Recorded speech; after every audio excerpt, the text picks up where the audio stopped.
মাশাআল্লাহ আমার হাতের উপর একটা একদিনের পোল্ট্রি মুরগির বাচ্চা যেগুলো আমার ফার্মে আসছে।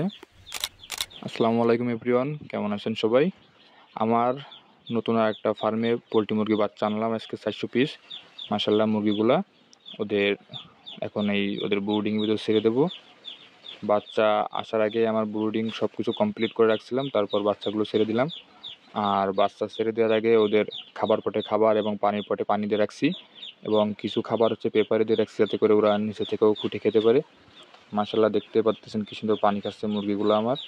আর এই যে নিচে পেপারে খাবার দেওয়া, কেউ কেউ পেপারে খাচ্ছে, কেউ আবার পট থেকেই খাচ্ছে, যেহেতু প্রথমবার, যার কারণে কিছু নিচেই ছিরাই দিতে হয় খাবারগুলো যাতে ওরা নিচে থেকেও খেতে পারে। বাচ্চাগুলো মাশাআল্লাহ খুবই চঞ্চল এবং বাচ্চাগুলো আলহামদুলিল্লাহ হেলদিও আছে বেশ। সবাই অবশ্যই মাশাআল্লাহ কমেন্ট করে যাবেন এবং বাচ্চাগুলো কেমন সুন্দর বলে যাবেন সবাই। আর আমার ফার্মের জন্য সবাই দোয়া করবেন। বাচ্চাদের প্রতিনিয়ত আপডেট আপনাদের সঙ্গে শেয়ার করব, যাতে করে আপনারা যারা নতুন খামারি আছেন তাদের একটু হলেও উপকারে আসবে ইনশাল্লাহ। সেই ধরনের ভিডিও করার চেষ্টা করব, এবং আপনাদের কারোর কোনো কিছু জানার থাকলে আমাকে কমেন্ট করবেন, ইনশাল্লাহ সেই টপিক নিয়ে আমি ভিডিও করব।